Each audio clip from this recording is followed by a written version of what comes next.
all that matters in this is how much effort you give to it. That's really what separates a good installer from a great installer. There's so much that you can get away with that the customer would never know. But, you know, if you really hone in on your skill set and focus on just giving the best possible product, for one, you're going to fall in love with this. And for two, you're going to grow your business. But it sounds like in this profession, you can make some good money on here while being able to be an installer. Oh, as an installer, if you're skilled, you shouldn't make under 6 figures. Wow. Yeah. Just an installer. Just an installer. You alone, solo, dolo, no less than 6 figures. Yeah. Wow. That's really eye-opening. Just feeling fulfilled in what you do. Like, are you happy when you wake up? Are you content when you go to sleep? You know, I've met so many millionaires, and like you said, millionaires that are assholes because they're not fulfilled.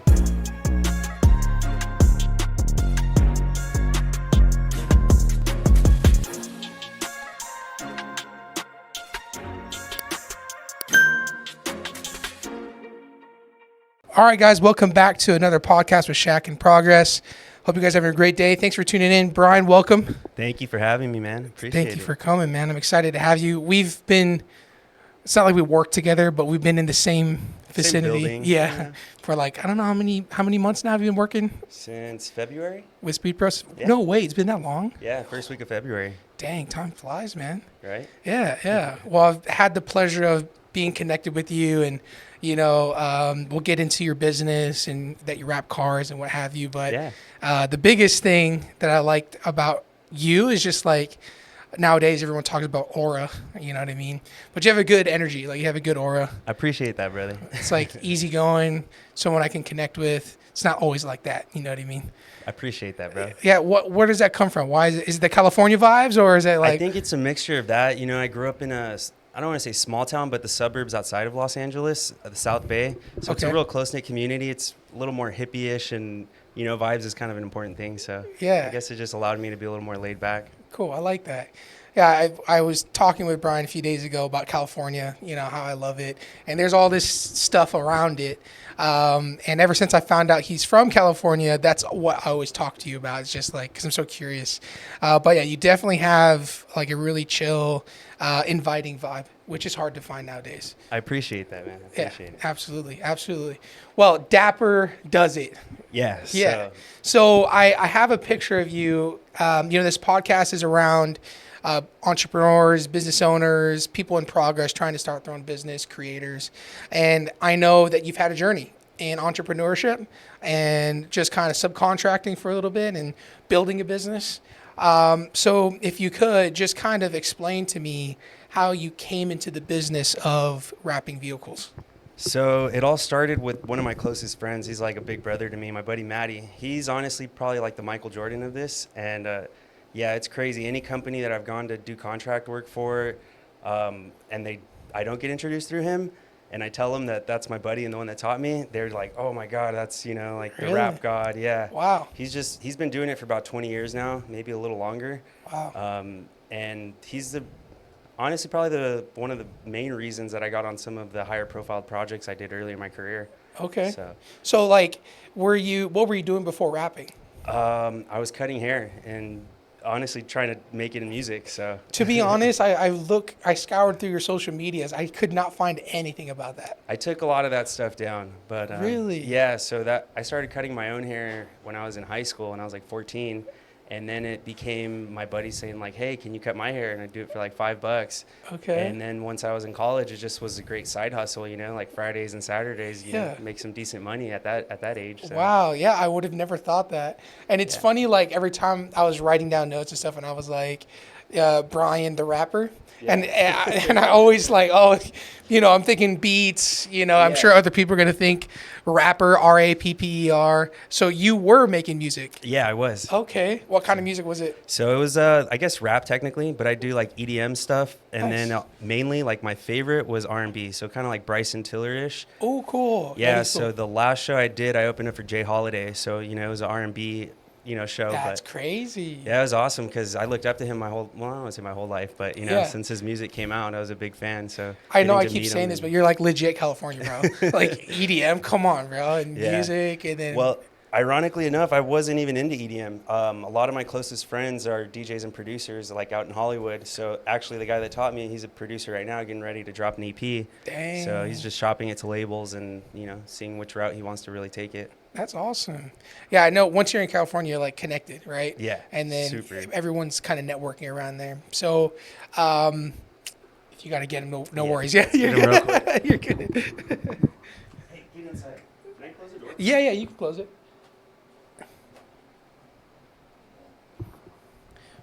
Looking at the screens, like, oh, we're all good. Freddie, you know what to do. All right. He's a good boy. So, take me back to when you were little Brian. Okay. Did you expect that you were going to be in entrepreneurship? Always. That was the only route. Really? What were some of the tall tale signs when you were a kid? For me, my family, to be honest. So I'm first generation Mexican American. My dad came here when he was 17, and my mom is one of 8. She's the middle child, but her 3 older brothers all had not all had a business. They had a family business. Okay. So doing nozzles and hoses for gas stations. So when you go pump your gas, they were one of the first, not one of the first, but one of the bigger companies in Southern California that would rebuild them. So, as a gas station owner, which route are you going to want to take? Yeah. You want to save some money or go with the new one? So they would service them as well, which they still do. And my uncles were ballers, they had mansions in Palos Verdes. And What? just being a kid, my cousins had like every toy, all the video games. And, I didn't grow up poor or anything, but, going back to my house, I'm like, man, one day I'm going to have something like that. And that's probably the motivation I've had since I was a kid, just really being inspired by my uncles, and not just with that business, but they all 3 of them invested into real estate. And like one of them probably has 30 or 40 properties to his name at this point. Okay, so I snooped on your YouTube channel, and your first vlog was at a house in Palos Verde.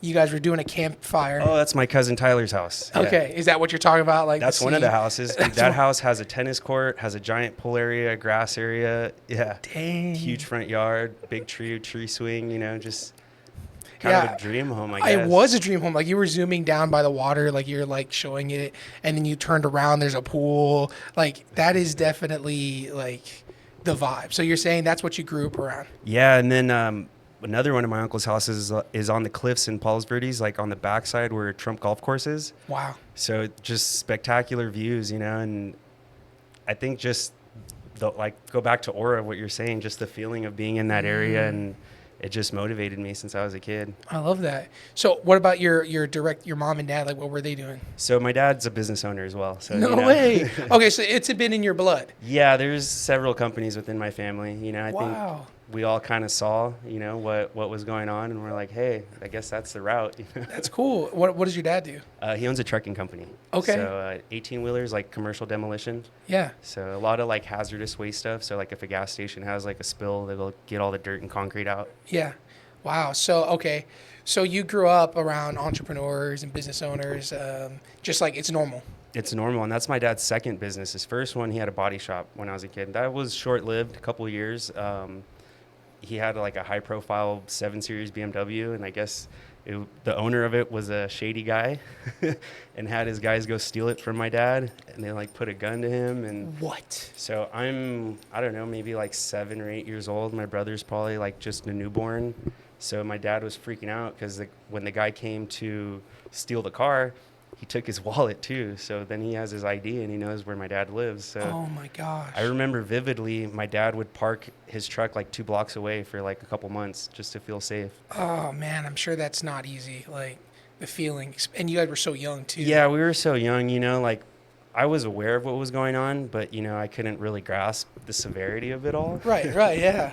In retrospect, I'm like, damn, I can't imagine what my dad was going through mentally as that was happening. Yeah. I mean, you're a father now, and you have Yeah. a business, and then you add that on top. Like, you can't imagine how much pressure he was under. So, growing up with an entrepreneur family, because I've had multiple guys come on. Some of them, families never even opened up a business, just worked 9 to 5s, and there's nothing wrong with that. But they work normal jobs, and then they decide to get into entrepreneurship out of a sense of wanting to kind of break the norm, right? They want to go against the grain. So Yeah. did you want to get into entrepreneurship because of it, or were you like kind of feeling like you had to because of everybody else? Probably a mixture of both, to be honest. Because in my head, it's like if my family came here with nothing, not even able to speak the language, Right. what excuse do I have? It's true.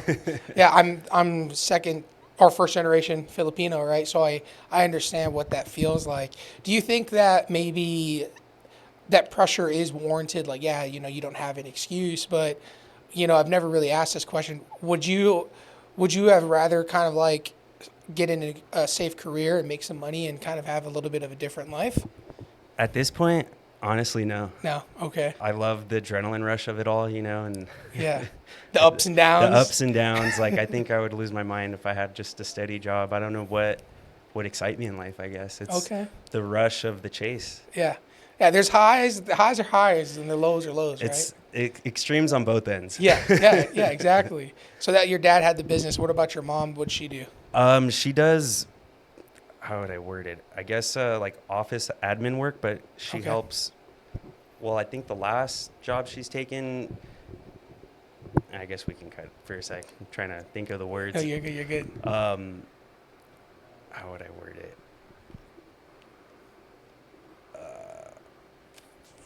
I guess like office management, but helps with helps dental offices that I guess need a little help getting more in the green.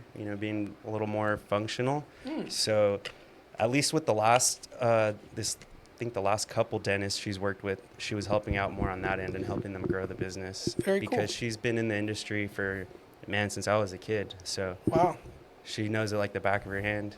So she was more in the blue collar Yeah. world, while 9 to your dad 5. was running the business. Yeah. Okay. So initially, my dad worked for my uncles, and just wanting more in life, he decided to take the risk on buying a body shop. Wow. And yeah, Yeah, there's a picture of you. I chose a few. I don't want to blow up my whole blow you up with just pictures, but there's a picture of you as a kid fixing this red Corvette. yeah, it's a 1975 Corvette. Yeah, yeah, and it had like body damage, and you were kind of like sanding it. So tell me about that. So was that during the business, or did he just have the Corvette to fix? I can't quite recall if that was right before he started it or if that was during, because I remember the sign on the front for the body shop was the Corvette already, so maybe that was right before. Okay. So, Okay. Cool. yeah. So, but cool cars have been in the blood. Oh yeah, all my uncles always had cool cars. Ironically enough, that was one of my uncle's cars. But when my dad bought it off him, it was just a shell. No way. Yeah, so my dad fully brought it back to life. That's cool. So my dad's like the third owner probably. I think my uncle is the second. Wow. Is that still in the family? Yeah, my dad still has it. No way. Yeah. That's cool. That's cool. If you don't mind me asking, which one is you actually? So I'm the one in the yellow shirt. Okay, and then okay. that's my little brother. That's your Well, little brother? not so little. He's 26 now. He's a big guy now. 27 maybe. Okay. Yeah. You guys just chilling. So this was a little picture of what life was like. Yeah, that's in my parents' backyard actually. Cool. Yeah. And where was this, in the same area? In the South Bay. Yeah. Okay. Cool. That's a sweet car. Yeah, I love that car, and it's crazy. Like, I get to drive a lot of cool cars here and there. Right. Picking up cars for clients or dropping them off. Yeah. I don't get as much attention in any of those cars, Rolls Royces or anything, as I do in that car. Really? It's crazy, bro. Like, there's one time in particular, I remember I took the mother of my kids on a date. We went and drove up through Palos Verdes. It's one of my favorite things to do. Yeah. And there was an old man in a Ferrari going the opposite way. He broke his neck to look at the car. And I remember telling my dad. My dad was stoked. He's like, really? I'm like, yeah. You don't see these every day. It's so true. You see Yeah. Ferraris all the time. Especially out there.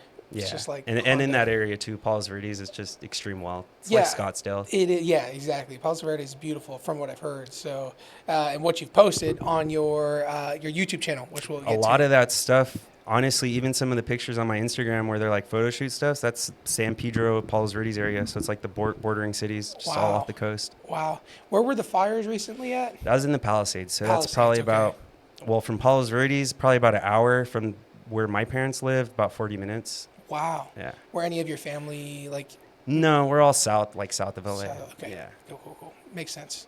All right. Well, that gives me an understanding of like kind of how you grew up and how people fall into entrepreneurship. It's always different for everyone, right? Yeah. So you've kind of seen people who are successful in it. Okay, and you're in progress to get to where you want to be, right? And Yeah. you're trying to work your way to where they're at. So, tell me a little bit about the evolution of the little things that you've done. Because you told me you started cutting hair and then you got into music. What were you doing before you were cutting hair? Um, I had a 9 to 5 too. I would do valet parking at like a nice hotel in Manhattan Beach, and then from there I got a job managing valet stands in downtown Manhattan Beach. So like down at the pier, Okay. and cutting hair too on the weekends. But once my buddy started having me help him, with removals, and then hey, I'll teach you. I was like, all right, screw this stuff. Like I want to go all in. I like that. I like that. I could see you hustling on the beach or like at the hotels, like running down, like into those cars. I mean, it was great for me because you made tips. So like, Right. Yeah. And some of those guys just, yeah, you'd make $100 or $200 a night in tips, and yeah. at that age, you're fucking stoked. Yeah. You're Yeah. rich. What was the coolest car you got to drive from the valets? Probably like a Lamborghini or Ferrari. Yeah. Nothing And too crazy. it was like normal for you to just You- hop in. Well, now after that rapping, you kind of see some pretty cool Yeah, it's stuff. like normal So for you now. yeah. Yeah. Any crazy story that you know from the valets? 'Cause I know it gets pretty crazy. Yeah, they definitely mess your cars up here and there, so you should inspect them thoroughly before you drive off the lot. 'Cause, Is it true that guys take the cars and be a little stupid? I've never seen that, but I could see like when I was doing it in downtown Manhattan Beach when it was at the pier, Yeah. you have to drive like 2 blocks away for the parking garage. So like I could see how maybe if you're driving a little crazy, but Yeah. other than that, like it's not like people are taking off in your cars. And, People are pretty respectful. yeah, for the most part, but you do see other stories online, like Right. Yeah. I mean, that's what I see. That's all you see, really, I guess. Yeah. All right. So I guess I'm trying to catch up here. You're here. How you were like 18, probably doing valet and stuff like that. Yeah, I was 18 till probably about, I don't know, 22, 23-ish. Like, was college ever a part of the conversation? Yeah, so I was in college.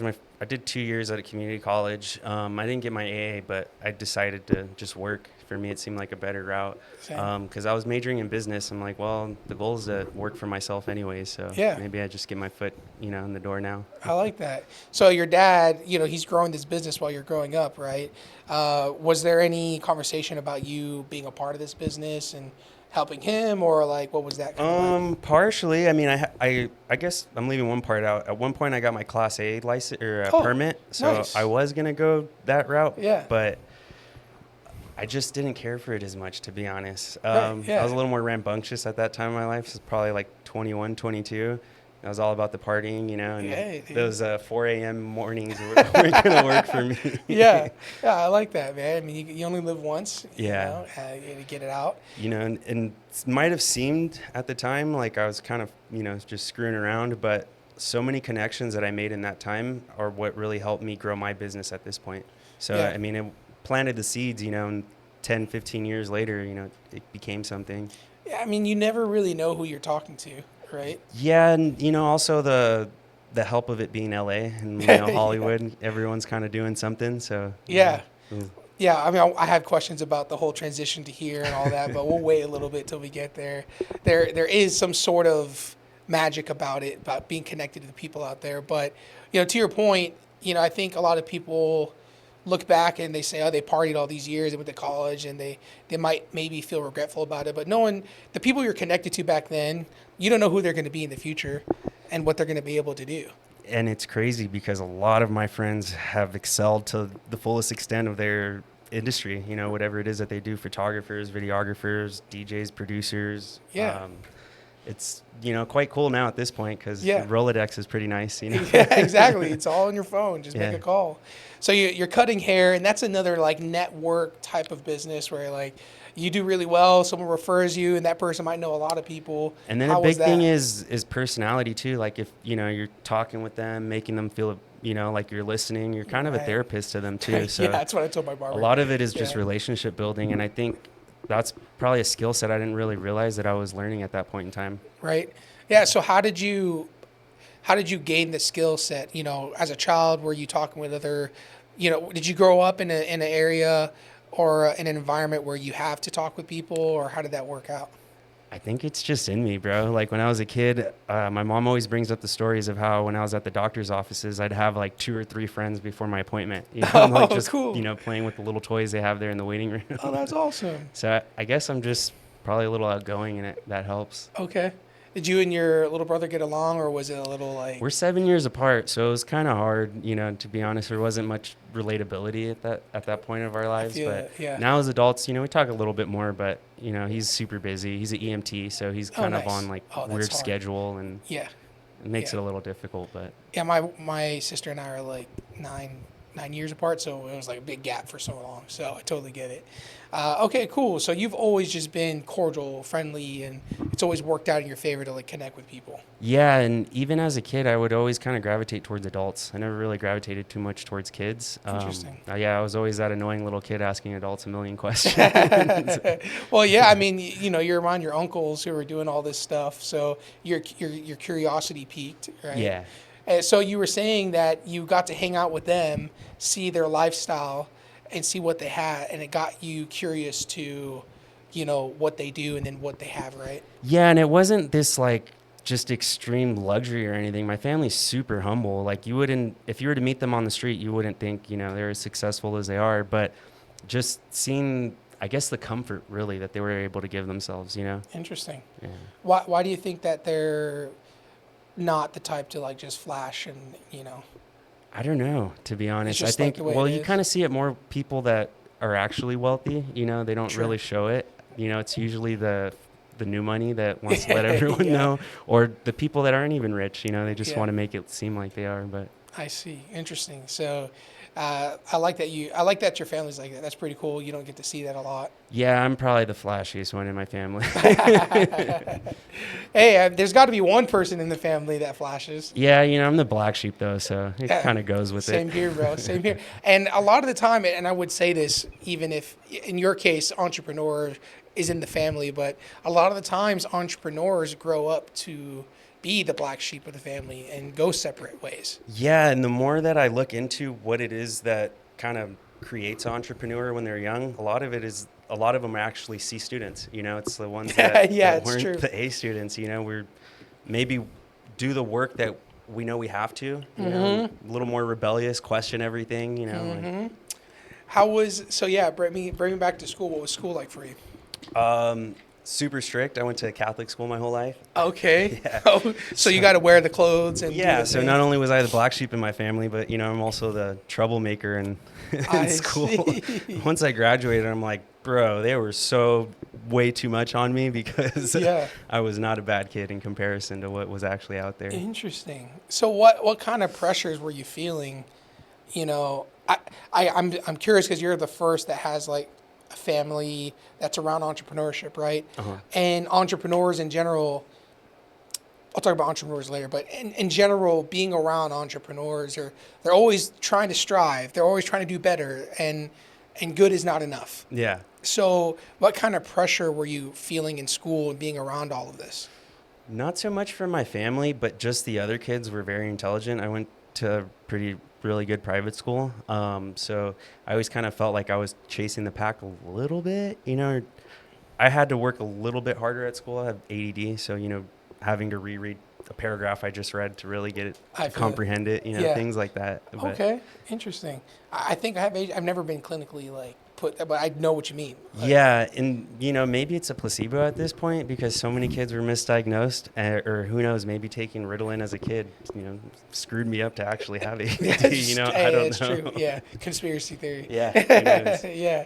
So you grew up Catholic school, so it's very like you guys had to wear uniforms, right? Yeah, uniforms, shirt tucked in, and when I got to high school, be clean shaven, and I grow a beard, bro. So Oh, so you went from kindergarten all the way through high school. third grade through high school. Third grade. Yeah. Wow. And usually Catholic schools are like you stay in the same school all the way to high school, right? It's kindergarten through 8th grade, and then high schools it's separate. Yeah, so middle school is the same as your elementary school. So a lot of your friends from third to eighth, right? That's a big, long time. Yeah. Are you still connected to some of them? To be honest, not really. So much life happens, and Yeah, then you yeah, get to high school and you make new friends. And It's true. so my school was like one of the breeder schools for the high school I went to. So majority of the kids I graduated with went to my high school. Okay. So that was kind of nice to start off, but Yeah. then you branch off and make new friends. Yeah. Yeah. I see. And then I played sports, so most of your friends, are just your teammates. It's true. That's true. So I guess when did the haircuts come into play? Because did you want to cut your own hair? Like, why did you? Yeah, that's exactly what it was. Oh So yeah. at that time, I'm dating myself a little bit. The mid 2000s, Got so it. like Okay. 2006. Fades were super in style, and I Yeah. wanted a fresh fade every week. My mom's like, I got money for you every 2 weeks, buddy. So, figure it out. And Yeah. my dad would actually cut my hair sometimes when I was a kid. He's one of those guys that just likes to pick hobbies up, let me see if I can do it. Yeah. And I guess knowing that my dad was able to figure it out somewhat, I just attempted, and over time I got better. After probably about a year or two of cutting my hair, friends started asking me, hey, can you cut mine? So Do you remember cutting the first person? yeah, I was so nervous. Probably took me like 2 hours. I'm sure you're not trained professionally. No, and then I'm OCD too. So like I'll want to, hide the guidelines as best as possible, Yeah, I mean that translates into the business you're in now. Yeah, I guess it makes sense, right? I'm like detail-oriented things. Yeah, yeah, it goes perfectly with what you do now. So that's cool. So you're cutting hair, you're making some money. People are asking you to cut hair, and you transition into music. And I think I have friends that have been in music, and things happen where it does work out, and sometimes it doesn't. Right? It's a long shot. Tell me a little bit about the music. So it kind of just happened by chance. Like I always loved music. I was a kid that always had headphones in, like no matter what, and always looking up new music and like new playlists and stuff. But then I became really close friends with my buddies that I have tatted on me here, 3 Zeros, his artist collective. Cool. And they're so talented, bro. Like it's insane. Some of the things that we were doing back in like 2000, the mid 2000s. They would host events, and a lot of them were DJs or photographers, videographers. So they would create all this content back then. And like even our pictures would be water stamped. One of our friends had started a vodka company. He's a little bit older. Cool. So being able to have, all that kind of gave a different presence. But, through hanging out with them so much, I started going to the studio a lot. And just, over time, I'm like, fuck it, I guess I'm going to try it. And the first rap I wrote was pretty good, I guess. And just went from there. What? Okay, so you got into music. It kind of stumbled upon it because your environment, right? Exactly. You're just around it, so you decided to give it a shot. What? I've just kind of be forward about it. Like so many people have the hopes and dreams of being in the music industry. We all know how hard it is, right? And to actually make it.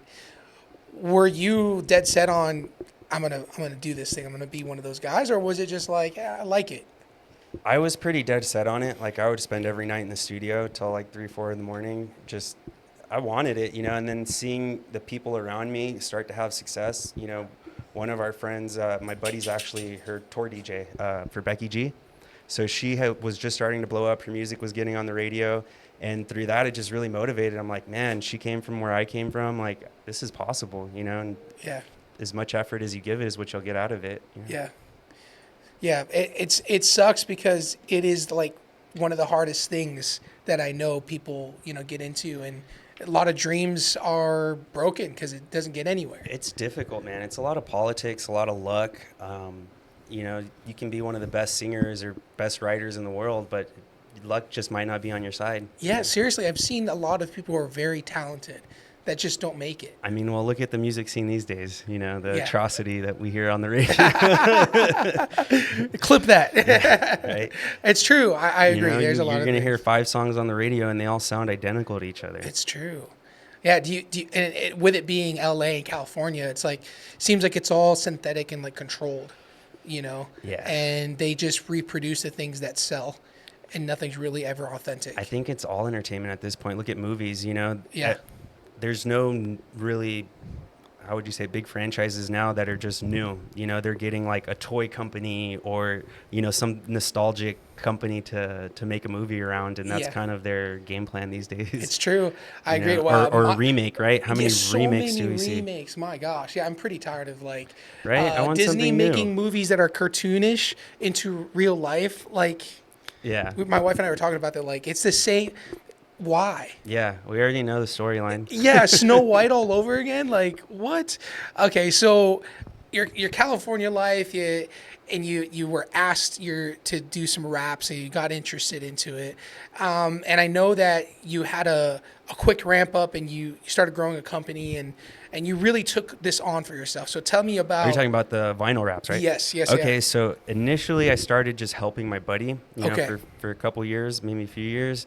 And so a lot of contract work. So that's primarily what he does. Right. And at that point, I kind of got tired of dealing with print shops. A lot of them kind of take advantage of you, or, you're Right. kind of the golden goose, because without you, they can't, provide this service. Yeah, it's true. And I said, hey, I'm going to try to pull my own work, and Yeah. that was the beginning of it all. That's cool. Yeah, I mean, I think it's the same thing with roofers. Like, roofers hire guys that actually do the job. They just subcontract it, and they're like, "Well, I want to make the money on the sales side."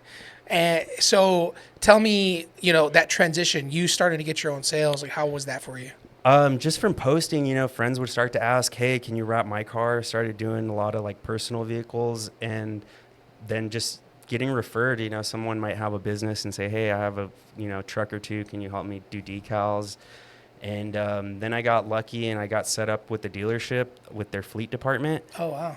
And after doing a few jobs with them, they set me up directly with Enterprise. So I don't know if you know Dang. how it works. Most of the companies actually lease out their vehicles. Yeah. So they do like a 2-year lease. But Yep. I think Enterprise factors in the price of the wrap as well. So then Why would Enterprise want to wrap the car?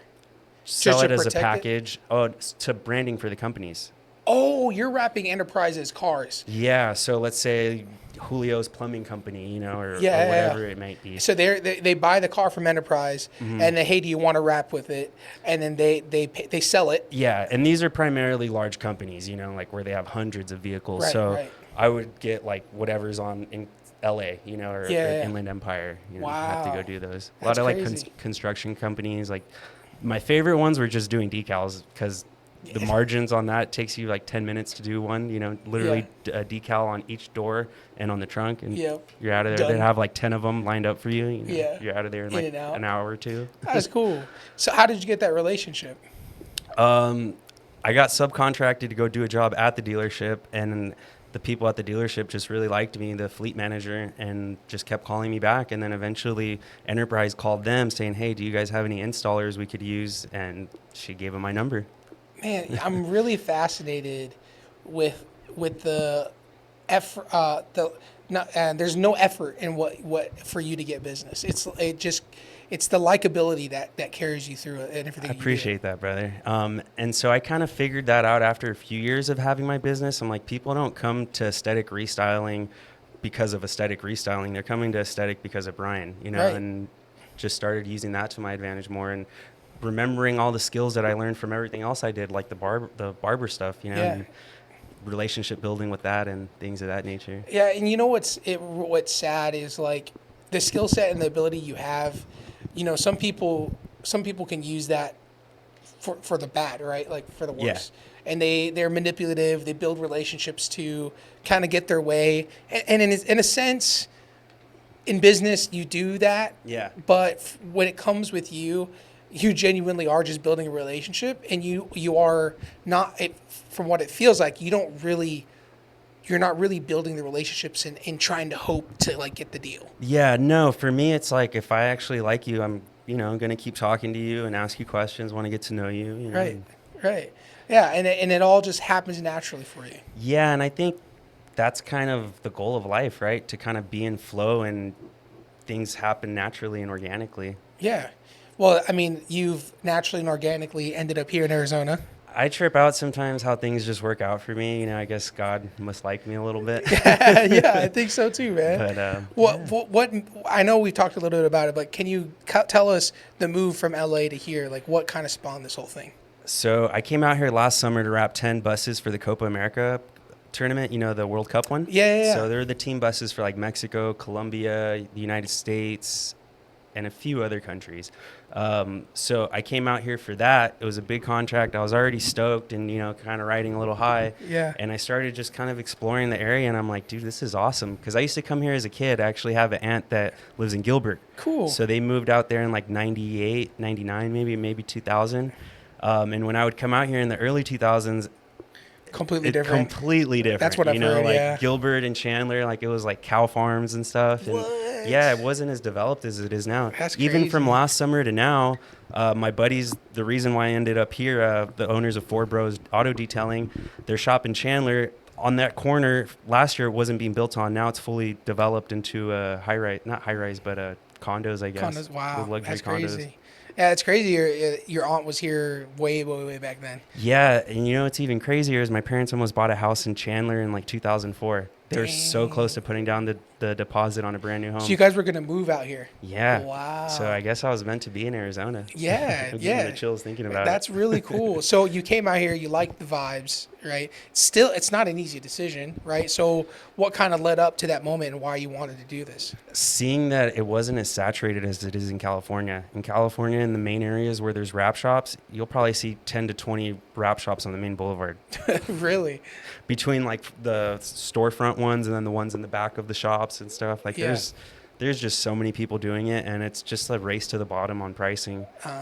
So, I was like, worst case, if, prices are a little low here, cost of living's significantly less. So Yeah. But- It's true because like here, I think that there's a lot of wrap shops, but really there isn't. Like there's one I know down the street here, and that I know I physically see all the time. I don't think there's one literally here within the next like 3 or 4 miles. Yeah, dude, if this was LA, there'd probably be from here to Scottsdale Road, probably 5 shops Dang. on Hayden alone. Yeah. Wow, that's crazy. So that makes sense. It was a strictly, or it was leaning more towards a business. Yeah, reason. and I think because I knew the history of the business as well, because when my buddy first got into it, the one that taught me, color changes were starting at like 4,000, and then they've averaged between like 2,000 and 3,000, but you'll see them advertised as low as like $1,300. Wow. So yeah, That's crazy. It's always the same in all businesses. It's like you can go the cheapest route, right, or you can go to the most expensive. And from me to you, like obviously I've seen people wrap cars being here at this office. Your quality and detail to the job requires a lot of time, effort, Yeah. right? But that should also come with a higher price. yeah, most And definitely. that's always a struggle in every business. So how are you handling that at the moment, trying to get more like higher prices? Just being able to know that I'm going to provide the best quality product to the customer, and it really allows me to have the confidence when I'm selling to them, and, go over things of the differences of why it's important to have someone that's very detailed do it. Yeah. You risk a lot more failures and you having to bring your car back when you're not as detailed, I guess. A big part of it is disassembly. A lot of shops don't want to take on that risk or just the headache of it. But, you can have a seamless wrap and that's going to last you forever versus if you have material that's kind of tented over, a high point of that's sticking out that you didn't take off. Yeah. You have a higher risk of it failing later because vinyl wants to retract back. So you probably have it overstretched. When it hits the sun, it's going to want to finger up and lift. Wow. Yeah, and people don't want to disassemble cars. No, Dude, I didn't want to either. It was scary, but just the more I learned about the industry and what it took to actually give the best possible product, That's what it requires. it's required. Yeah. You can get away with certain colors like a black or a dark gray vehicle, because it shadows out fairly well. But Right. if a vehicle's white, yellow, red, you're going to want to see. You You're need to gonna see, disassemble that vehicle. Yeah, that makes sense. I would be nervous too. Like I'm looking at my car and it's like, geez, so many panels. Like you'd have to take off. Like there's a risk to it. So, but that's where the higher quality comes in. And it's the same Yeah, for roofing. most definitely. It's like you got to take off everything. It's the same thing. Well, same with even paint, because at least back in California, we used to have these places called One Day Paint, and I don't even think they wash your One Day car, Paint? bro. What? They're not sanding it. I don't even think they wash That's it. They just spray it. crazy. But you get it for like $700 or $800, and this was like 10, 15 or 15, 20 years ago. Jeez. But a regular paint job probably would have been 2,000 to 3,000. Now they go for like 10 grand for a good paint job. Yeah, it's like Mako. Yeah. Mako's like a nationwide, like cheap. Yeah. You got the orange peel on it. Like it is what it is. Type Yeah, of thing. if you're gonna resell this car or something, is when you That's go what there. I was using. That's what I know. That's it how for. I know about it. My dad Okay. actually used to flip cars. And, Same, he yeah, just yeah. would take them there, and Yeah. get a little bit more for the car. So your dad had the business and he was doing like little side hustles at the same time. Before he even had the body shop, he was flipping cars, and then when he had the body shop, at least in California, if you don't pay your tab within, I don't know if it's 60 or 90 days, the shop can put a lien on it. Oh, And that's then- right. Yeah, I've heard So about he would that. end up with a few vehicles that people would never come back for, and you just flip them. Crazy. I see. So you've been around cars. You've cut hair. You got into music. But I also saw that on YouTube. You were almost looked like you're starting a YouTube career, right? Yeah, so because I have some friends that are fairly far in the YouTube game, I guess you'd say. Okay. And just one day, my buddy Mark Brenner, actually, he's a car enthusiast on YouTube. I guess goes over like trucks or customizing them. He showed me, what the pay rates were, whatever, for videos, and I was like, "No way, bro! What? I'm doing this. I get paid to have fun. Like, Yeah, let's yeah, go yeah. for it." You said I watched 2 vlogs, like kind of skimmed through it, and you had a good vibe. Like you're showing what you're doing, and then you add the music in. You knew Yeah. what you're doing. Who was editing this, or did you just? I figure did this it out? all, and I just figured it out. Well, to be fair, I had started doing reels before that, so time Okay. lapses of me installing, Right. and that's kind of actually how I grew my following, because there was maybe 1 or 2 other installers like even showcasing this on the internet. Like no one really cared what Back it was. then, It was yeah. Jay the rap specialist and this other guy Samson Raps. Now they're like the 2 largest influencers in it. Like Jay the rap specialist probably has like a few million followers on TikTok. That's crazy. Yeah. Yeah. And then so I saw them kind of getting a little traction. I'm like, dude, I got to do this. And Yeah. started making my reels. They got better over time. And I guess this figured out how to edit through that. And Yeah. so it was a little simpler when the vlogs came about. Okay, so you were already lightly editing before that. I'd say probably about 6 months to a year before I started doing the YouTube. I see. I Yeah. like that. You have a creative side. I mean, everybody has a creative side, but some people don't really apply themselves to it, right? I think a lot of people don't really know, because to be honest, if you were to ask me as a kid if I was creative, I probably would have said no. Really? But now as an adult, it's like, how do you not see creative in me? That's what I'm saying. Like, Yeah, it's strange to me, just things within yourself that you don't realize until you kind of go through a little bit of life. that's true. Yeah, and that life experience really like makes you or breaks you. Yeah, you I know? think through a lot of difficult times, you learn to be creative, just problem solving, finding a solution. You got to be somewhat creative. Yeah. At desperate times, call for desperate measures, and Yeah. you stumble upon something, and then all of a sudden it blooms into something great. I think just trying, and like giving effort, and you start to see it works. You're like, okay, well, anytime I give a little bit of effort, I'm going to get something out of it. Yeah, yeah. Well, you have a sense of one, you're creative, but also you have a sense of like a positive attitude. Where does that stem from? Like, how come you have such a positive attitude? I have bad anxiety, like really bad anxiety. Really? You wouldn't even think it, and it kind of got bad over the years. So I think just through that, having to mentally keep myself in a cool, calm place allows me to be like that most of the time. Yeah. Well, you're a dad, right? Yeah. So you, I don't know what it's like to be a dad, but you've got to have some sort of face whenever you're with them. You can't Yeah. show them like you're like struggling internally. So tell me a little bit about that.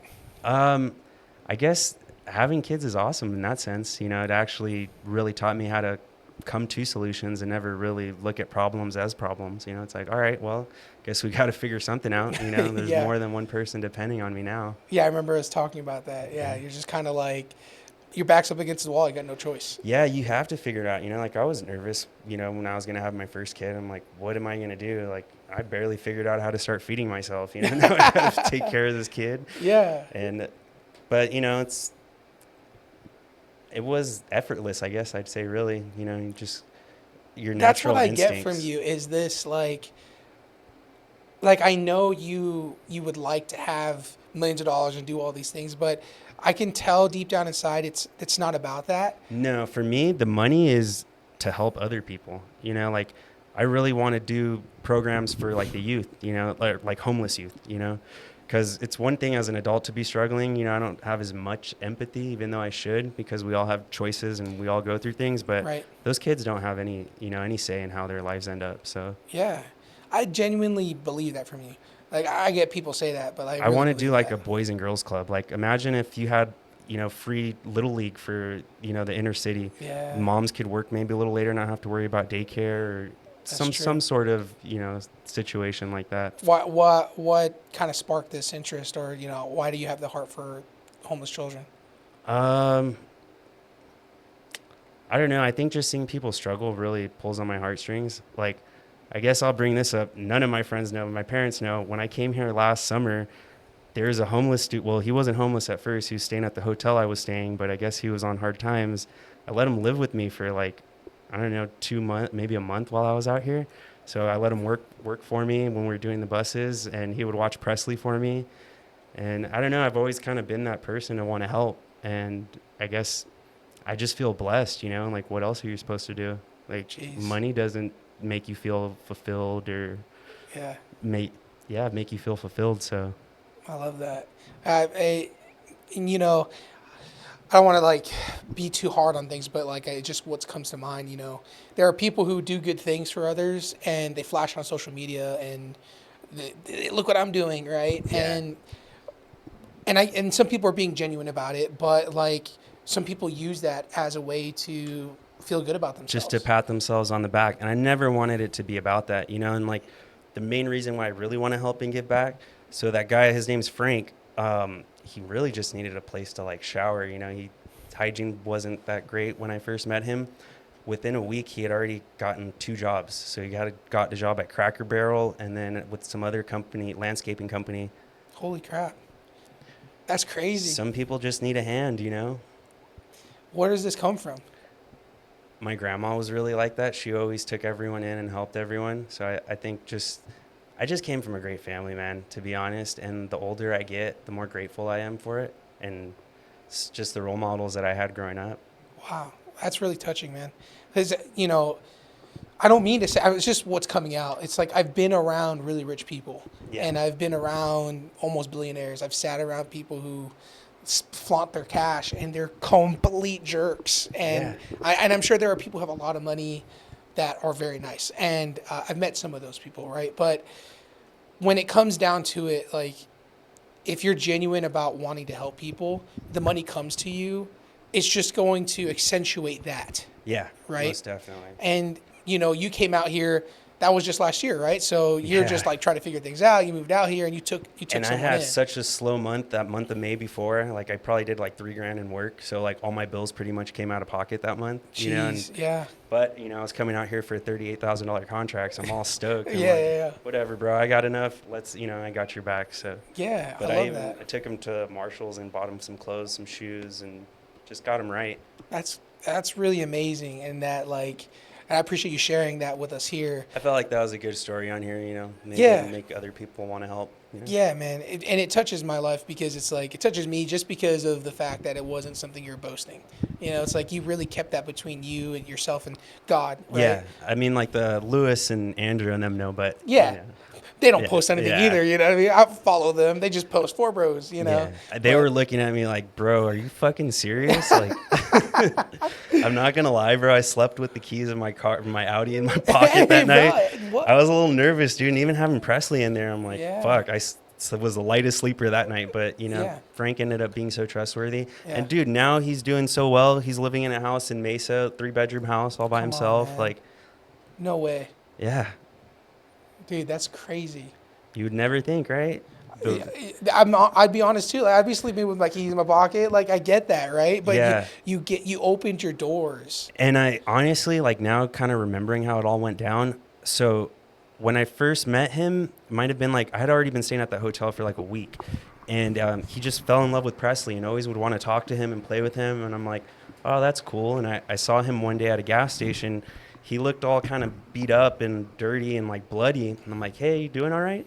And he's like, no, I got jumped last night, and this and that. Like some guys saw him sleeping, you know, like off to the side, and they jumped him and took whatever he had on him. And he's like, what did he ask me for? I forgot what he had asked me for. I'm like, oh, I'll get you some food, bro. You hungry? It was like 115 degrees. It was like that week, the hottest week that we had last year. And I took him inside, got him some food, a few waters, you know, some snacks. I'm like, here, bro, you know, I can't really do much right now, but, you know, let me give you this. And he's like, well, if you ever need help, let me know, you know, at work. And I'm like, let me see what I can figure out for you. And he called me the next night. I didn't answer because I was really stressed out with, you know, completing that project. I woke up in the morning. I remembered he called me, and I called him first thing. I'm like, hey, you want to come work?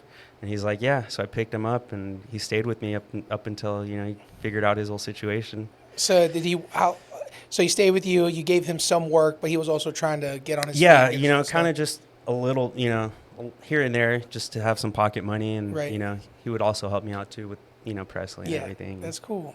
It was so hot that at that point in time, and, you know, with French Bulldogs, you can't really have them out in the extreme Yeah, heat. yeah, So yeah.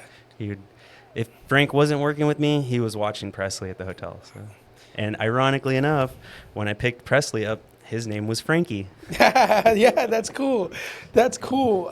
I'm really like the vibes like that I told you, like just good, you know, very friendly, who you are, and the fact that you're doing these things behind closed doors. Like I really hope that you become successful and make all the money that you need to make to help other people. I appreciate that, bro. You know, and I've kind of gotten a little more of hermit mode as of late, you know, the last few months. Just kind of the corniness of how most influencers are, people that are trying to do, you know, be seen, and Yeah. just kind of want to be less like them, you know. Yeah. And I enjoy my life, you know. I don't think I need to broadcast it, but I also forget there's a lot of people that get inspired. Like I get messages all the time, especially with like the extreme weight loss that I had. I Yeah. constantly get questions about that, like, hey, what Yeah, did let's you jump do? into that. Yeah. Yeah, so I was about 240 pounds and 165 pounds now. So That's huge, man. yeah, What tell me a little bit about this Brian. Like what was going on here? that was actually right before my like third big weight loss. So I embarrassed to say, but you know, I'd lose a good bunch of weight, gain it back, lose it, gain it back. Dude, I can tell you plenty of stories At like that that. point so- right there, my son had just been born. And, you know, when my daughter, she's the older one, when she was born, I felt, you know, a little more responsibility to take life serious. And then when my son was born, I'm like, well, doesn't matter what I ever tell him, he's going to see whatever I do. And that's the example that, you know, Wow. he's going to have. So I just had to become the person that, you know, I wanted my son to be proud of, you know, Wow. or who I wanted my son to be like. So Jeez, that right there, that's a statement. Like that shows like the type of father you are. That it's more about actions than words. well, I think it was for my dad, you know, and like me and him weren't very close, but like I'm big on morals and ethics, and that's because of my dad. My dad's like the most stand-up person I know. He won't steal, won't screw anyone over, and I think just me seeing that, I learned all that just through seeing it instead of him, nothing that he would tell me. Or, I mean, Yeah. obviously he'd give me tips, but Right. a lot of it just came from what I saw. The actions of it. Yeah. That makes sense. That's powerful. So you had the ebbs and flows of weight loss, and you know you're still sustaining that to today. Yeah, So it's what's that driving factor now? Knowing that it's for more than just me, you know, everything that I'm doing, and as I gain more wealth or whatever in life, you know, it's to help others. So, you know, whether that be actually directly or indirectly by them being inspired by what I'm doing. Yeah, I love that, and that's true. You know that it is very inspiring, and weight loss is something I struggle with, and it's not easy, right? As you know. It's honestly, it's mental. It's all mental. You Yeah. know, and like Yeah. a lot of us, you know, maybe we gain weight over time from like stress eating, right? Like my anxiety. If I don't Right. get it under wraps, I can go get anxious and just stress eat. You know? Yeah, I totally get So it. like learning yourself too kind of helps a lot, or what your triggers are, you know, like Yeah, anything talk a little else. bit about that. Like, what were you learning about yourself through that weight loss journey? Learning that I wasn't hungry most of the time, that it was like literally just, you know, my body wanting probably a dopamine rush, or Wow. it could be dehydrated, you know, Interesting. things of that nature. And Okay. just kind of started, I'm kind of a nerd. So when I find something that I like, I kind of dive all in, and I just really started getting more into fitness and learning about the body. And the time before that is when I had first figured out intermittent fasting, and it was before it became the new craze that everyone Yeah. was doing that, along with keto. I just didn't like the structure of what like nutritionists would say, like eat every 2 hours. I'm like, fuck that. If I eat every 2 hours, I'm going to be hungry. You know, Yeah, like yeah. it would kind of get my appetite going more. Sorry, I don't know if we're allowed to cuss. on No, here. you're good. Dude. Yeah, of course. People cuss all the time. Yeah. So for me, it was a lot easier to just kind of have my first meal at noon, have it be a big meal that will satiate me for a long period of time, and then having another one at dinner, and I'd be cool with that. I love the fact that you acknowledge that the structure kind of like stresses you out, because that's the biggest thing for me. I grew up, I have a long history of things, but my biggest thing about like different programs is that some things are just too structured, or like it feels like I'm bound. And then if I make the one mistake, it's over. Yeah. So you created your own type of structure for yourself. Yeah, and from trial and error, seeing what worked too, you know, and like honestly, at a certain point, I felt like intermittent fasting was probably creating a little more cortisol in my body, you know, a little more stress. So I Yeah. started eating breakfast now, you know, and I switch it up here and there, trying to gain more muscle and lean out a little bit. Yeah. But you're knowing yourself even more. Like you Yeah, figure I out your think own that's body. what I love the most about fitness. And I think out of anything I've done in my life, that's probably had the biggest impact on who I am today. What could you say to someone like me and people who are trying to lose weight that maybe have that fluctuating up and down weight? Like, what would you say to someone like that? Be easy on yourself. You know, a lot of it, we might start stress eating more because we start getting down. Like, I'm super hard on myself. Like, if I talk to someone the way I talk to myself, they'd be like, dude, you're a fucking jackass. But, Yeah. you know, just being easy on yourself and being patient, you know, and knowing like not every day is going to be perfect, but as long as like 80% of it is, you compound that over the course of a year, you're going to be so far ahead. I love that. That's great advice. There's too many people that we listen to, or maybe I listen to online that are, you got to do this, and you need to alpha male, this and Dude, that. I hate the alpha male shit. I mean, so my trainer that actually helped me start on this push, who's my neighbor, he's a celebrity trainer. He trains like The Game, Bobby Shmurda, What the? a ton of West Lefty Gunplay, Zoe Sama. I mean, Dang. countless people. But he was my neighbor, and I would see him at the gym. He's like, dude, come on, get on a training program with me.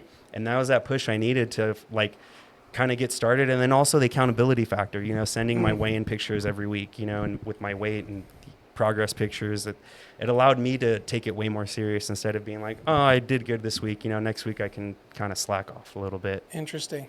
I like that. Yeah. And along those lines, like having accountability is something that's really important, but also the right accountability matters, Yeah. right? And So shout out Matty Ice Fitness. Okay, So I like that. he does, what do you call it? Not just in-person training, but online coaching as well. So, Okay. yeah. Hey, if you're listening. Team Prolific Fitness. Yeah, I think if you've seen you tag him before. Yeah. On Instagram. So, you know, I like to give everyone their flowers, and especially my friends that have businesses, you know, like if we don't have each other, who's really going to support us in the beginning? True. That's very true. He's far along, so it's not like he needs my support, but. Well, shout out to you, man. Obviously, he's a testament of your work, and it works.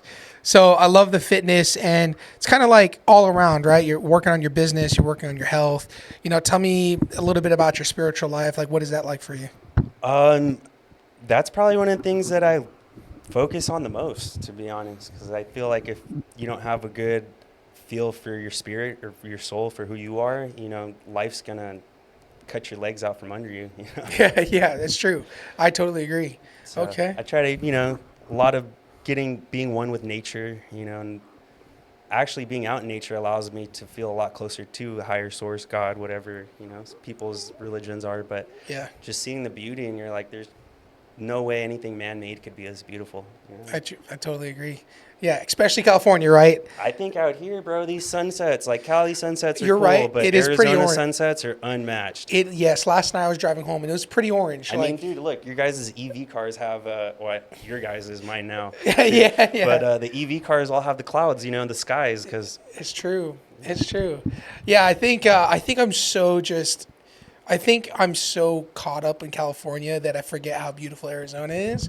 But I think it's because I'm not in California yet. you know, the grass is always greener. Yeah, exactly. But I just feel a sense of ease and at peace when I'm in the desert out here. Just I drive and I love it. You know, you just look around at the mountains and the sunsets and you're like, wow, life's amazing here. I love that, man. So catch us up to now.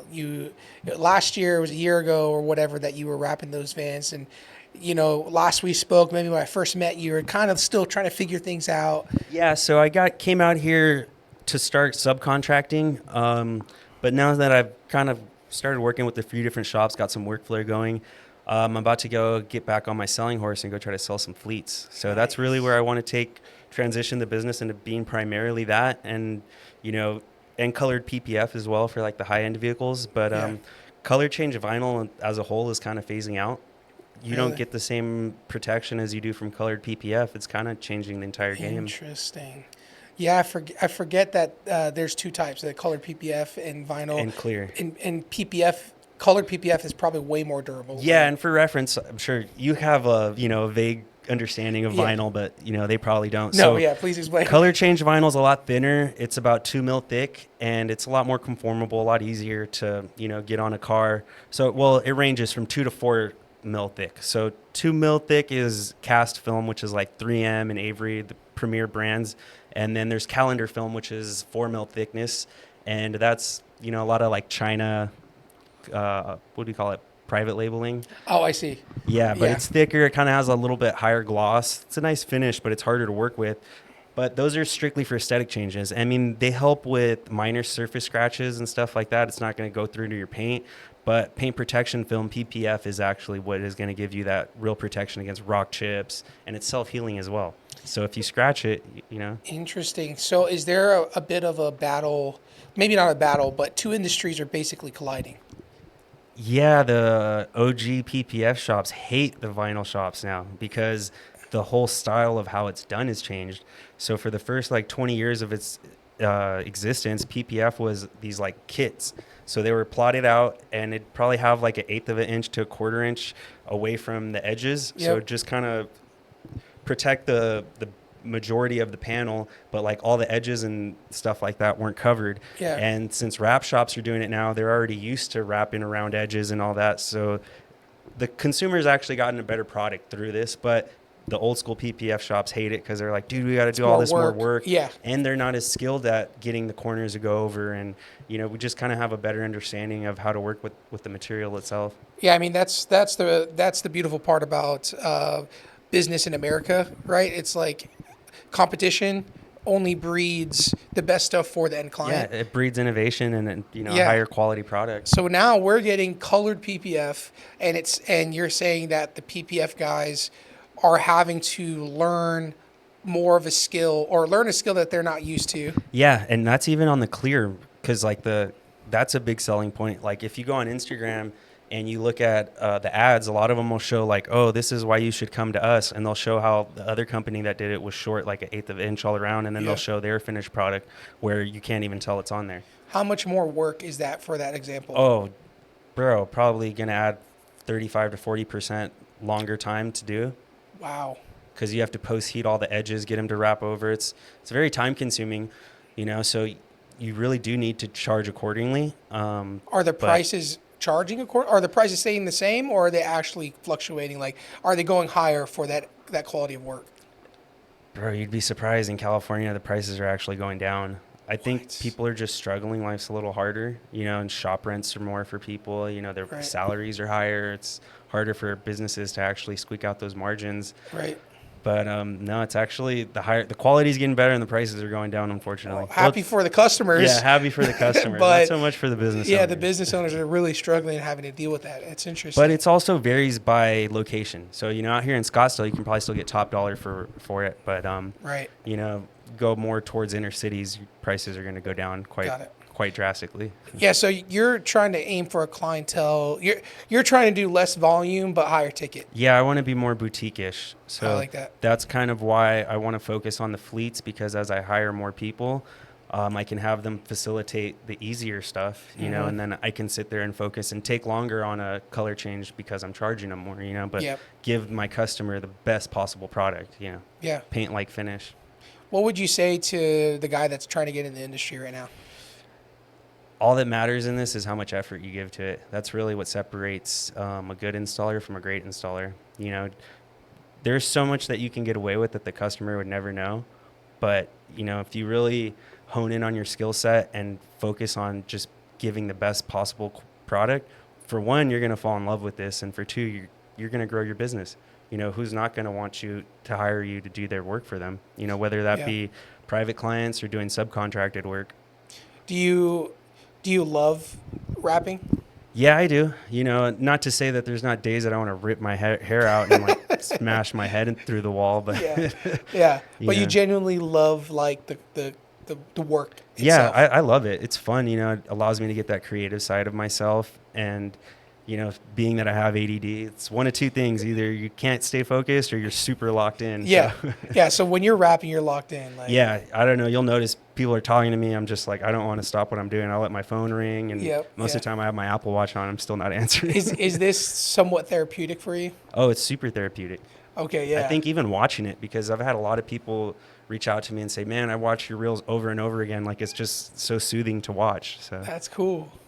Yeah, I have this like thing where a lot of my work comes from my mouth and like talking and selling and convincing people to do things, and And there is some sort of satisfaction to it, right? Like I make money by talking to people. Yeah, your mouth makes you money. Yeah, but on the flip side, one of my most favorite jobs was being a janitor and putting on my headphones and cleaning up bathrooms and vacuuming and being quiet all day long. Granted, I didn't make a lot of money doing it, being a janitor, right? But it sounds like in this profession, you can make some good money on here while being able to be an installer. Oh, as an installer, if you're skilled, you shouldn't make under 6 figures. Wow. Yeah. Just an installer. Just an installer. You alone, solo, dolo, no less than 6 figures. Yeah. Wow. That's really eye opening. Yeah. Obviously, you got to I've love gotten it. close to 2 1 year. Just as an installer? Yeah, just as an installer. That is really cool. The years that I would try to scale things more and have more people on, I'd make significantly less. I was gone just as long. And so, like, I started to focus more on just doing stuff solo. Just, I'm like, my margins are better, less of a headache. And I'm too nice, you know, I'll buy the guys lunch every day. And, like, you know, if I got something, it's yours too, you know, kind of thing.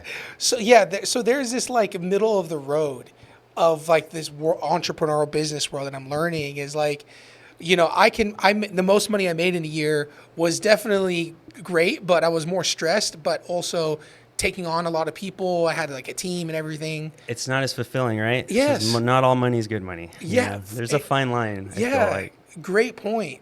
So is this kind of where you're happy? Like, is this where you're happiest? Yeah, I'd say about here, you know, but I need to scale the business as well so I can go be a dad. Because right now, most my money's made up with my hands, you know, Right, so yeah, I yeah. need to be able to make money when I'm not there as Yeah. well. That's the struggle, right? Yeah. Somehow to automate it. Yeah, and through doing fleets, it's a lot easier than trying to do this very high-end wraps. You know, there's Right. just so much that can go wrong when you're taking on these $200,000, $300,000 cars. Like, That's the risk. I worked on a Lamborghini Revuelto, and you know, at the time they were going for like $1 million, 700,000 MSRP. But you know, trying to get your hands on one's another story. Yeah. Yeah. Out here, it's going to happen. Oh, So- there's tons of them out here, you know, and just with the portfolio that I have at this point, you know, doing the Virgin Galactic Space Shuttle, you know, Yeah. private Tell us about jets. that. How did you get that job? Through my mentor in this, my buddy Matty, he's like a big brother to me. Yeah. He was on the project and he made sure I got put on, and we did the entire bottom. It's got an image on it, and then the top's chrome. So That's printed chrome really, on it. really cool. Yeah. I think that's on your Instagram, right? Yeah, so we did that back in 2018. Yeah, Freddie, if you could, when you're listening to this, if you can get a picture of that on his Instagram and clip it, because that's really cool. Yeah, that's such a job like you'll never forget. Yeah, we did that. We also did the Strata launch. So it's this like giant airplane. It's like the size of a football field. What? Yeah. Oh, I think is that on your Instagram too? No, There's I don't have any pictures of a of plane. that. The Okay, plane, okay. that was in Japan. That was a private jet for Mitsubishi. So we were there for a few weeks doing that one.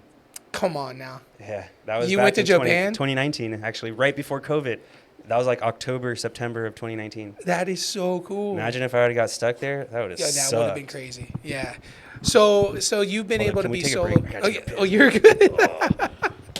Like, I already looked anxious as it is. You're good. Take your time.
That's so funny, bro.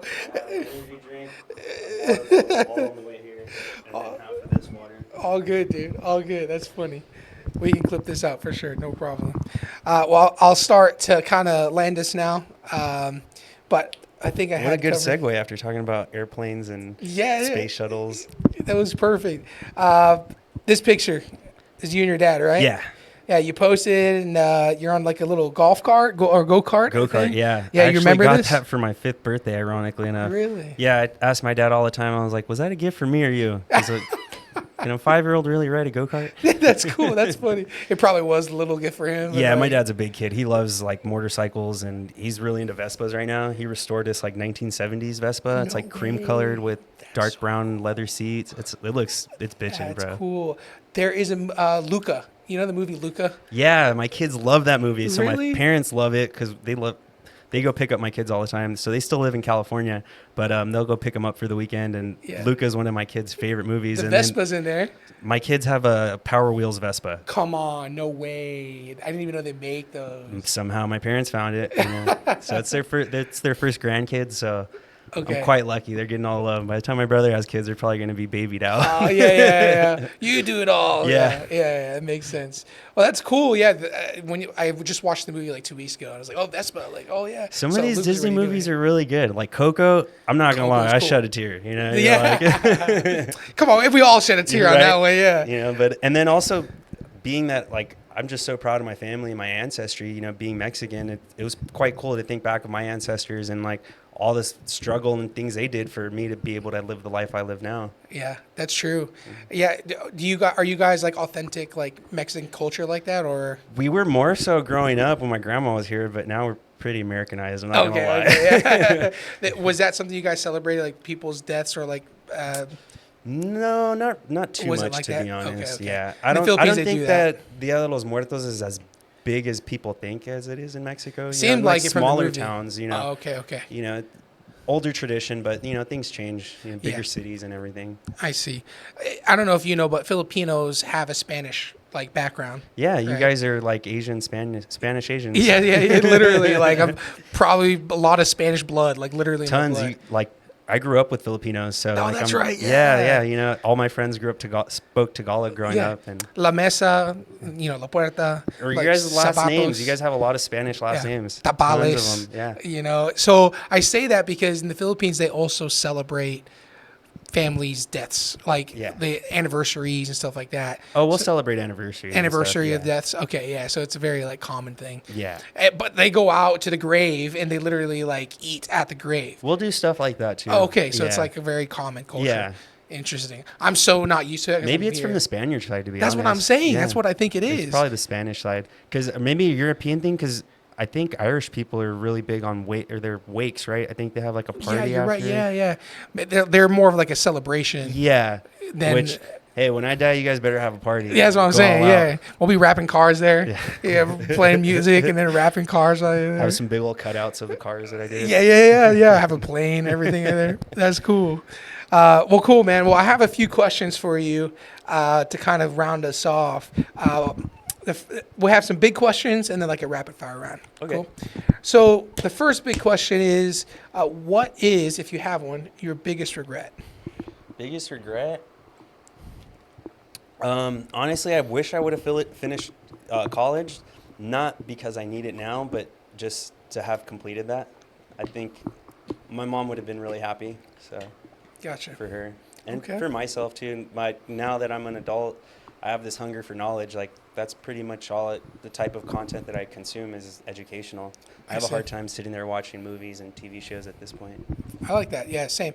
If I do watch anything on YouTube, it's mostly like documentaries or something. Dude, same here. Or Yeah. like it's like on nutrition or some topic that I like. Like I'm always learning now, and I it's like crazy that. because I hated school growing up. Like my mom would have me to too. force me to do my homework, and she's like, "Why do you like reading now? This is weird. Why couldn't it be easier growing up?" I'm like, "Mom, you think I wanted it like that?" Because it's not forced on us. Yeah, I'm big on that. Like if you're forcing me to do something, you're not gonna get me to do it. Yeah. Like I gotta want to do it. Yeah. How do you, let's say, oh, you're a parent, but how do you talk to a parent that's trying to teach their children now? Like, how do you guide them to guide a child like you or us growing up? being patient and kind of reading it a little more and seeing how they are, kind of learning their personality a little better, I guess. Right. Because, being a minority, families are pretty strict, Yeah, and yeah.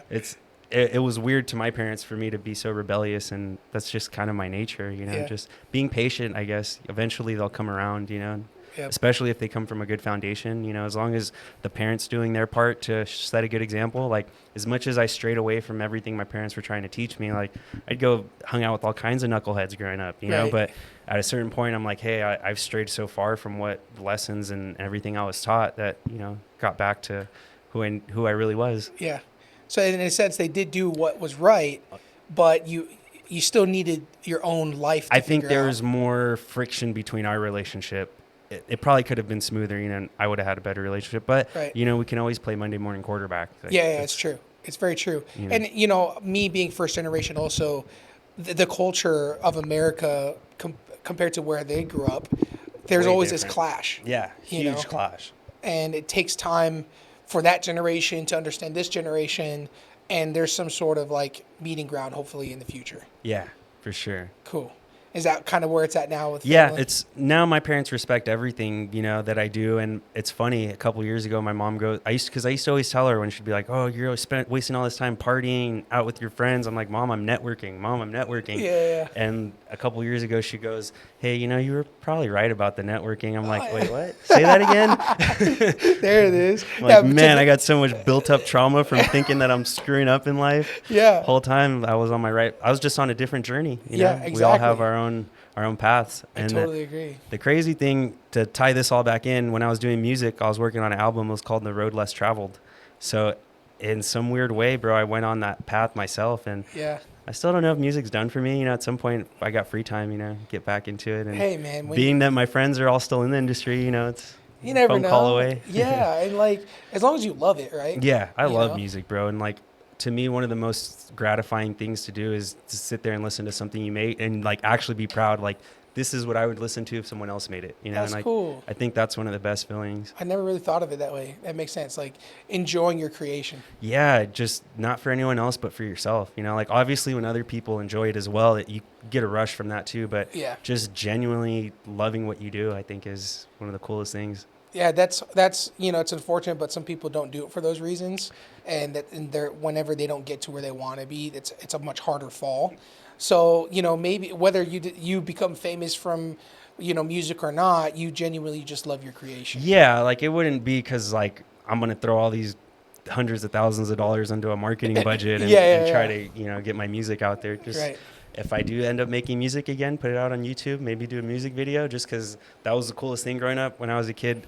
My brother just brought it up recently. He's like, do you remember when we were kids and we'd get home after school, we'd turn the TV on to the music on demand channel. So like the cable companies would have like videos Yeah, you could play. I remember that, yeah. And like we'd be stoked when we'd come home and there'd be new music videos. Like, oh yeah, this That's is how sick. you found out back then, right? Yeah, and I just fell in love with music videos. And then when YouTube came about, I'm like, this is fucking awesome, Yeah. bro. They The got rush. everyone. Yeah. Yeah, that's cool. I forgot about those days where you couldn't really find out what's new until you just flipped on the channel. Yeah, even like movies and stuff, you had to go rent them, like going to Blockbuster and stuff. Like, that was a big thing on Fridays when I was a kid. Yeah, same here, same here. Miss those days. All right, the second big question I got for you is, how would you like to be remembered?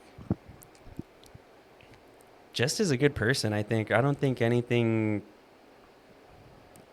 in particular, just being a good person, a man of his ethics and his morals and principles, and just treated everyone right, stand-up that. person. I love that. Well, you're living up to that for sure. Appreciate that, brother. Yeah, absolutely. Where do you see yourself in 5 years?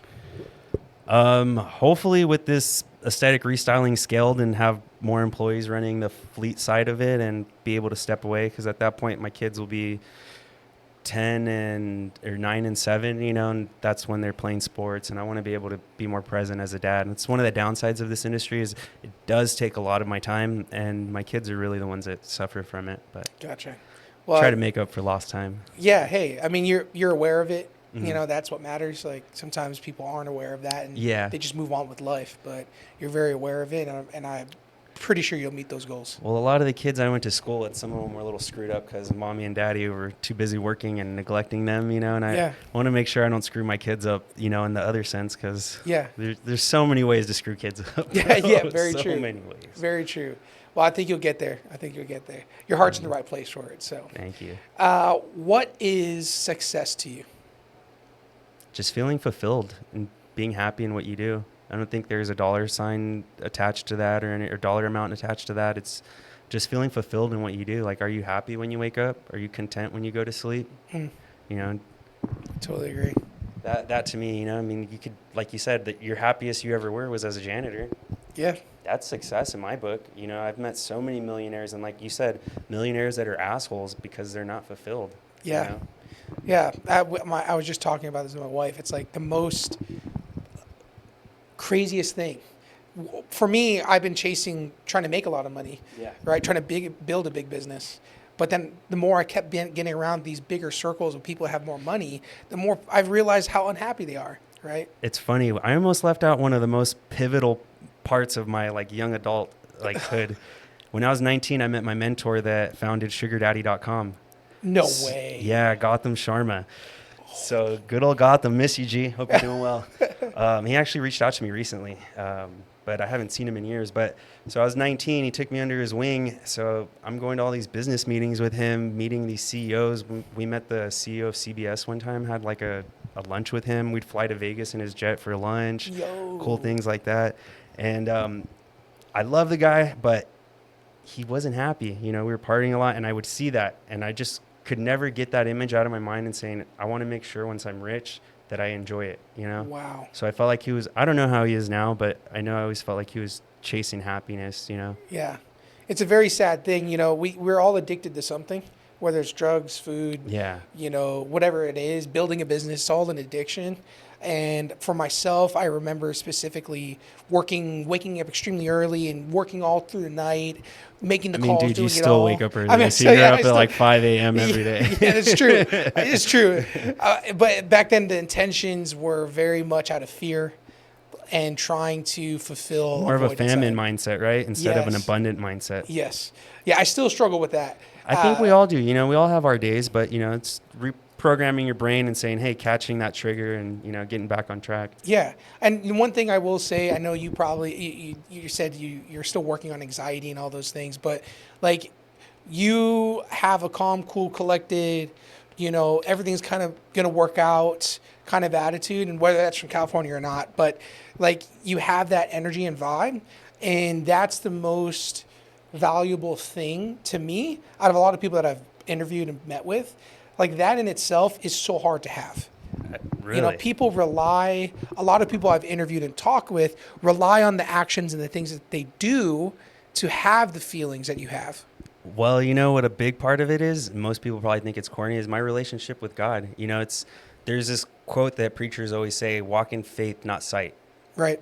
So you have to just trust, for one, if you're not going to look at it as God, but in yourself, knowing everything you've been through and all the skills and knowledge that you've gained and acquired and ability to problem solve and find solutions, knowing that you're that person and I'm always going to figure out a way, and I guess it just gets easier with time, and honestly, comes with going through shitty situations. Yeah. And just bouncing back, and you just come back even stronger and more fierce and ready to take on more. Would you say faith is a muscle that you have to grow? Oh yeah. I think any entrepreneur will tell you that, Interesting. I don't know if Jeff Bezos knew that he was going to be a billionaire, maybe trillionaire, he is at this point. Yeah, that's true. Back when they're in that tiny office, that picture that circulates on Instagram. Yeah, it's it's almost tiny little office with a banner hung up. Yes, I remember that. That's true. Yeah, faith is a muscle. See, look, you got a die cut up on the wall. You're already leaps ahead of Jeff Bezos, brother. It's a matter of time. Let's go. Yeah. Yeah, I appreciate the insight to that, and that's very true. It's building blocks for you, right? Mm-hmm. I always look at it as lily pads, step on to the next one,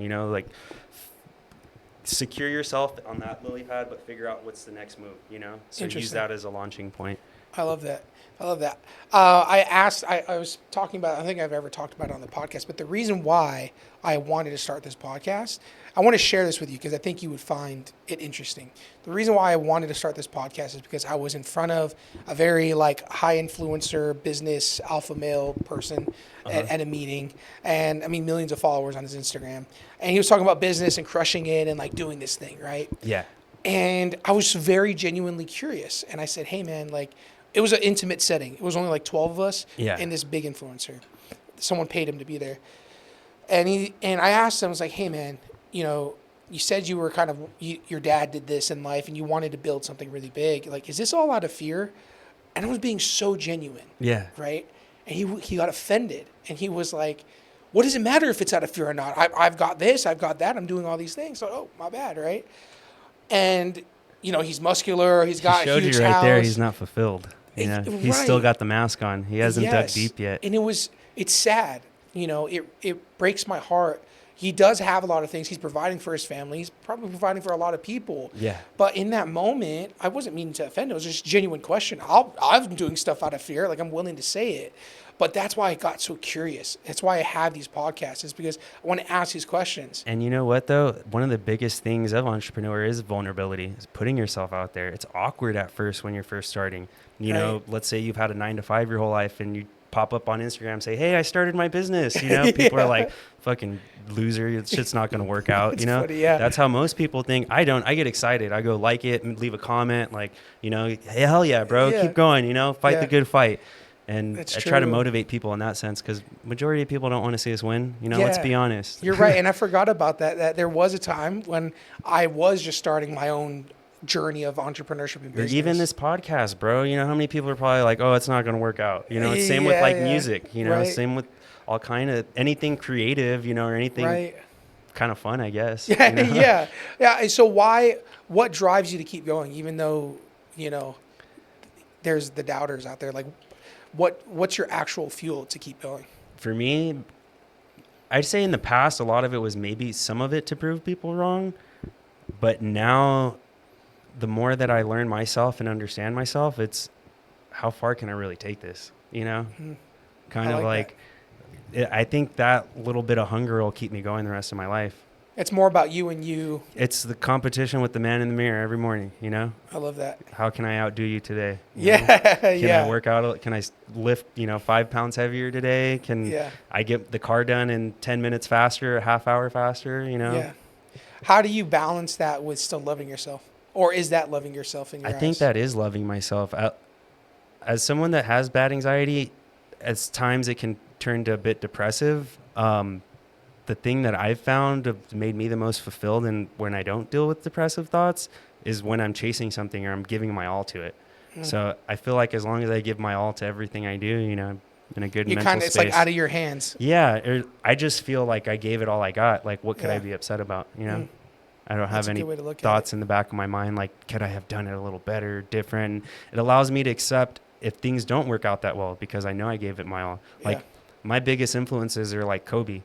I love his mindset, and I've read his the books by his old trainer. It was kind of like his mental coach, Tim S. Grover, Relentless and Winning. I highly recommend those books. Those books changed my life. Wow. But just learning how psychotic he really was about what he wanted in life. I've watched some documentaries about him. Yeah, that to an untrained ear, someone that doesn't really know, out of context, might sound a little crazy, but that crazy desire to just want to achieve a goal, and I think it's admirable, and it can be applicable to anything in life, Yeah. And why do we all gravitate to that? because we all want the best for ourselves, I feel like, and I think a lot of people that do hate just can't accept or can't see themselves doing those things. So as a coping mechanism, say, oh, it's not going to work out for this person, or they're just lucky, Right. But I think if more people gave a little more effort, you'd be a little happier in life. I think Right. that's really what it is. Like, look at how much effort you have in life, and where you're at in life at this point. You're young, bro, and you got all this going on. Like, it's all came from giving your best foot forward and wanting more. Yeah. Yeah, I agree. I think you remind me of The Last Dance, Netflix documentary for Michael Jordan. Oh, I love that one. Dude, I've watched it like twice already. I'm three probably gonna times. go watch it again tonight. Yeah, yeah. There's that. Oh, Tim like, Grover comes out in there as well. It really. Yeah. I need to rewatch it and figure out where. I'm gonna send you the links to the books, Okay. bro. These are my Bibles. My thing about Michael Jordan is like, one, it's the belief in himself that I'm more attracted to. Like Yeah. his belief in himself is what makes me want to believe in myself. That's what his discipline, his work ethic. I think that's more achievable for people than anything else. Like, yeah, I can work hard. Yeah, you know what? There's one big difference between Kobe and Jordan. I feel like Jordan was a little bit more of a narcissist. Like Kobe was in the sense of like putting himself first to be great. Mm-hmm. But you know why he got a helicopter, right? Mm-mm. So that he could avoid all that traffic driving from Newport Beach to Staples Center every day. So instead of taking 2 hours there each way, so 4 hours of driving, Yeah. it would take like a 15-minute helicopter ride. And that Wow. was because he wanted to be able to take his daughters to school every day. Like learning that soft side of him, this like masculine alpha male, Yeah. like the best people in life are the ones with the big hearts, you know? It's so true. And I didn't think, I never saw Kobe in all like his short clips of people talking about, they take clips of what he said. Yeah. I never got that alpha male vibe from him. It was always this Supreme like, confidence, right? Yeah. Like not even arrogance, just like, I know who I am. Like, Yeah. why you even ask me that? kind of it's thing. like this, it's like he's like a monk in like the mountains. Like that's how I saw him. Oh, that is who he is, you know? Like, Yeah. And I think Kobe wouldn't even sleep 8 hours. He'd take like 2 4-hour naps. So like, yeah. Well, that's kind of genius actually. So I It's the think same. that was to appease his schedule a little more with his kids and everything. Right. Yeah. So he still managed to have family, put his family first in Oh life. yeah, and- when he was in his family time, it was family time for him. Right. Right. And I think that's one of the things I aspire the most. Like, look at all these really rich people. Like, are they great parents? A lot of them. Yeah. You know, they Yeah, kind of they end up raising these iPad babies. What do It's they call so them? true. Yeah, iPad babies. right? Yeah, I've been around a guy that's probably the wealthiest I've been around, and his son. I hung out with him for a day, a few hours, and it's like no one's there. Yeah. He's like it's like just looking at empty void. Yeah. And it's sad. Yeah, we're definitely mindful with my kids about the tablet, but luckily they're a little rambunctious and adventurous like their dad. So Yeah. they like to go play. And monkey and see, have monkey fun. do, right? Yeah. Yeah, that they're just following you. I love that. Well, cool. I'm gonna hit this rapid fire round here, and we'll end it off. So you don't think too much. Just Okay. answer the questions. Just fun questions. Everyone gets asked the same. And I'm just curious on a few, but we'll see what happens here. Are you a pizza or spaghetti guy? Pizza, Okay. brick oven Brick has oven? to be. Oh, okay. Yeah. Fair. Have you heard of Strad Pizza? No, I need to Stradman. go. Stradman's a YouTuber. Oh, Like, he has okay. millions of followers. He opened up a pizza joint literally down the street from Is here. it good though? That's what it's firewood or Oh, wood fire. wood fire. Yeah. I haven't tried it yet. Everyone says it's good, but maybe it's just because he's a YouTuber. I don't know. Yeah. So yeah, we should get that. I sometime. got bougie in my pizza by accident. So when I used to live in Orange County in downtown Fullerton, there was this pizza place called Fuaku, and it's all like authentic Italian pizzas. And it's like light on your stomach. You don't feel all bloated Yeah, it's later. like thin. Bro, there's like smoked Gouda with like prosciutto on top. Just like the bougiest stuff. Yeah, Yeah. chef's kiss, you know? Yeah, because it's more. It's about each bite's like really flavorful than And like a but the massive simplicity pizza. of it, you know, versus like the American pizzas were created. Oh, there's a great documentary on this about Pizza Hut and Domino's and how they came to prominence. I think it's modern. It was one of the Discovery Channel or History Channel shows. I have to check this out. Yeah, I'll find the link and I'll send it to you. Yeah. But they actually discovered pizza in a magazine. I think the creators of Domino's. So this is like in the 70s or something. And so they're like in Wisconsin. I could be switching it up. Pizza Hut and Domino's. One's in like Wisconsin, the other one's like Kansas or some Midwest town. Yeah. But they designed the pizza to the flavor profile of the demographic of the people in Wisconsin there.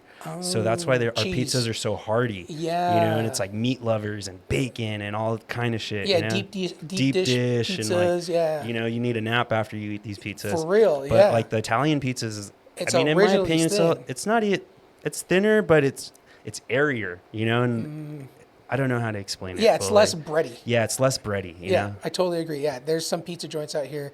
I don't know why I keep saying joints. It's just that everyone says pizza joints. So I No, just it say- kind of goes with it. Yeah, you know? yeah. But yeah, we should get Strad Pizza together. No, I'm one down. time. Let's Yeah, I do haven't it. gone there yet. Oh, Next one. we got to go do the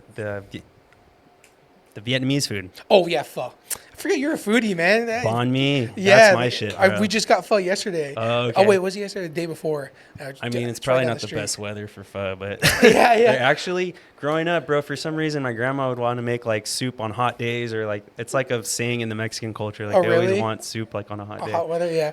I like ice cream when it's cold Yep. outside, so I don't know. Same thing. Pho every day is pho weather for me. Yeah, I so can eat pho any day. It's so light and just nutritious That's and what I'm healthy. saying. I love it. Yes, yeah, we're gonna do that first.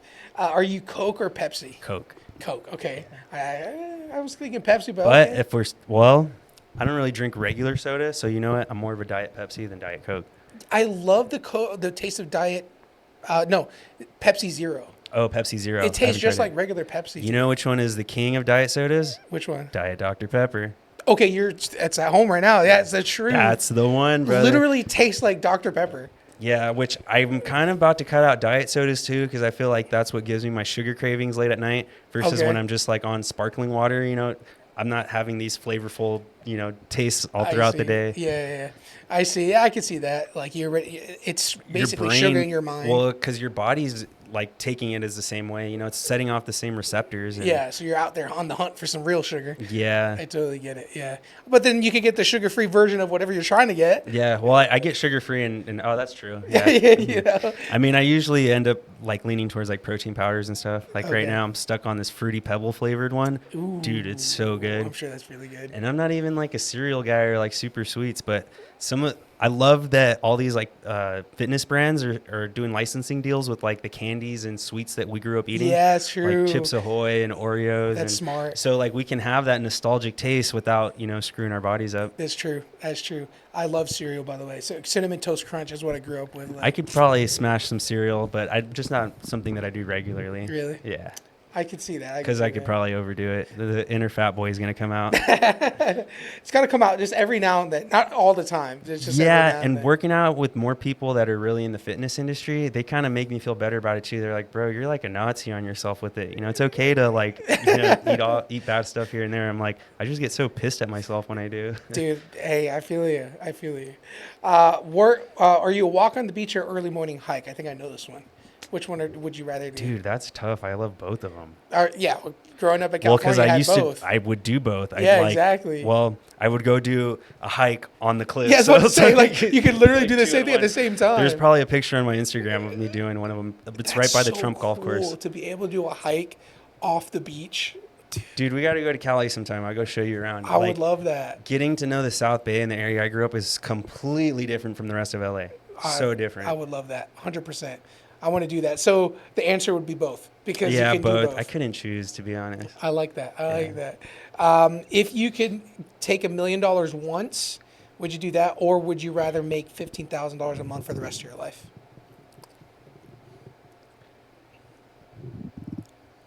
Honestly, I'd probably take that $1 million. Upfront once. Yeah, because I've had this business idea in my heart for a while.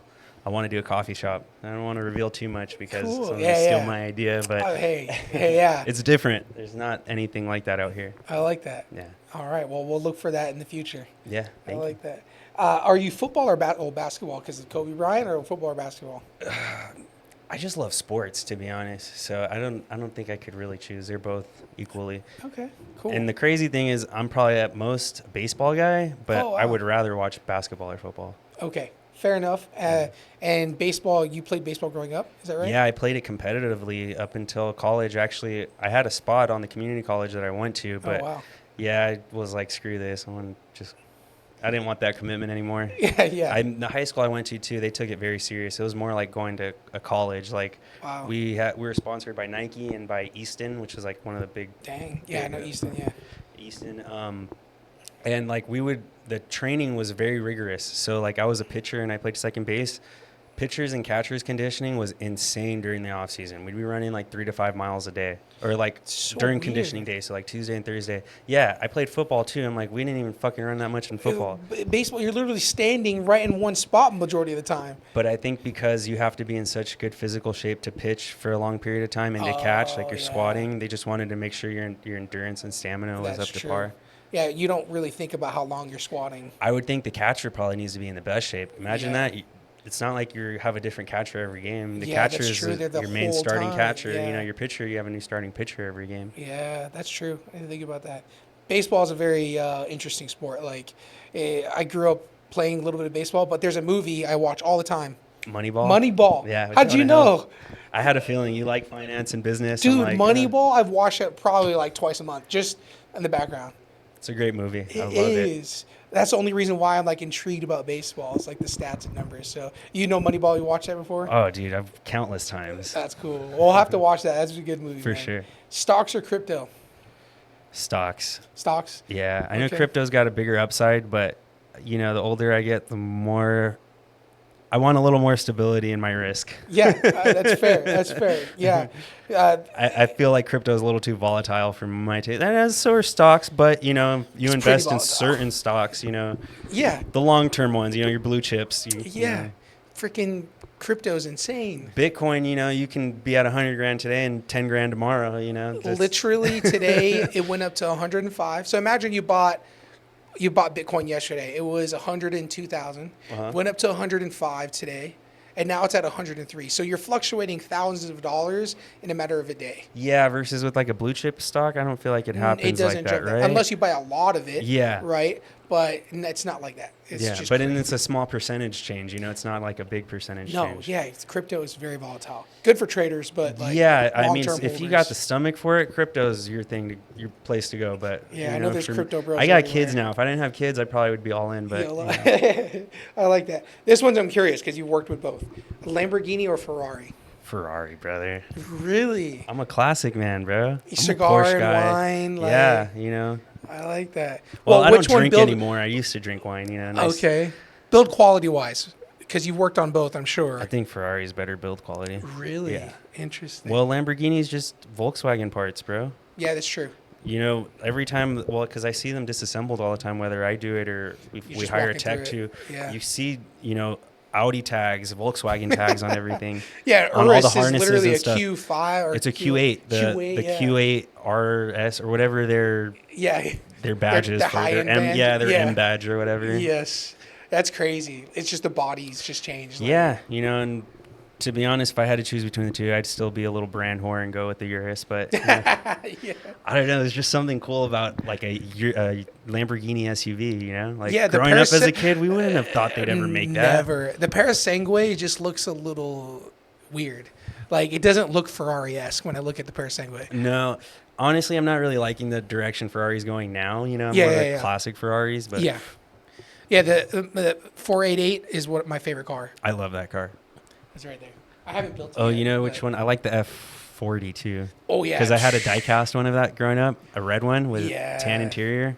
That thing's badass. That thing just keeps going like this in price. Like, Yeah. as we get older, it's like, oh, crap. Unless I like strike gold or something, you know, it's probably out of my price range. Yeah, I would just be happy to drive it, like one Yeah. day, you know, just to drive it. Okay, last question. If you could have any superpower in the world, what would it be?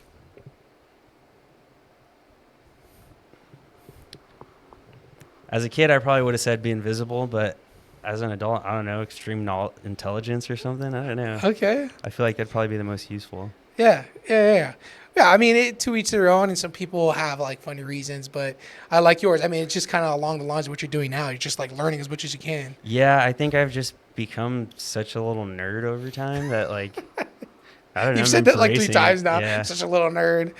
Well, because growing up, bro, I mean, I hung out with skaters and, like, you know, the knuckleheads growing up. That wasn't, Yeah. you know, things that my friends were into, really. Like, I really gravitated towards books as an adult. And a big reason, Nipsey Hussle. That's, like, my other person that I really Yeah, he's admire. cool, you know, yeah. and it would just baffle me. I'd see him do these interviews. I'm like, how is he bringing up all these finance books and different things? And his level of intellect was just unreal for a gangster, literally. Yeah. You know, and it motivated me, like, hey, if he was able to make himself that intelligent, like, that Yeah. opportunity is there for me too. It's funny you bring that up. I just was thinking about like Tupac, like as you're talking about, like Tupac, like Dude, that's my other favorite. That's probably why I care so much about people. Like, because Really? to me, I gravitated towards, like, I don't want to say like the bad stuff, you know, or Yeah, like yeah. the troublemaker stuff, but him that he had such a big heart and everything was like for the people and about the people. Yep. It just really made me fall in love with Tupac too. Yeah, and he was very like eloquent in his speech. Unreal. He died at like 24 or something, Yeah, like really super young. So Yeah. all these very eloquent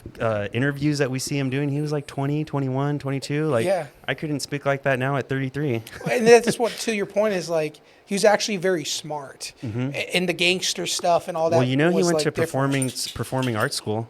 I didn't know that. Yeah, That's he went to like crazy. some Juilliard type school. So do you think some of it was a front, like the gangster stuff was? That just all was a front. He wasn't making music like that before he got to Death Row. Yeah. Oh, dude, I can fucking do a whole podcast Yeah, with you on just we'll dive music into and that. stuff. But Yeah. no, that was all brought on with Death Row and Suge Knight. And It was just to get out there, like to the it masses. was an image. Well, it was selling at that point. You know, Right. you had like NWA, Ice-T, all this like Yeah. badass, you know, gangster shit. Oh, I forgot that's all Cali stuff. Yeah, so, dude, so that's like my you roots, like- learned like all that. Yeah, That's right. Yeah, that's crazy. Cool. Yeah, we'll have to dive into that in another pod. That's cool. for sure. Well, you know, I appreciate you kind of joining on this journey. If you know there's someone joining or someone listening that's interested in starting their own business, or maybe they're in the thick of it, right? They're in the weeds trying to do their thing. What do you want to leave with them? Keep going. You only fail when you stop. I love that. It's the truth. It's simple. I think that's the simplistic way to look at it, and like just keep going. I love that. Yeah, Thank you, man. appreciate Did it. you have fun? Oh, I love it, bro. Cool. I was a little anxious at first. And Yeah. started warming up, but Yeah. we made it through. Yeah, we did. We did. Well, thank you, man. And if you guys haven't followed him on Instagram, Dapper Does It is his Instagram page, and please give him a follow. Oh, and follow Aesthetic Restyling for all your wrap needs, commercial print, large format prints, Yes. paint protection films, ceramic coatings. We got you guys. And you service what areas? Los Angeles and the greater Phoenix area. Awesome. Awesome. Thanks, guys. See you guys in the next one. Have a good one.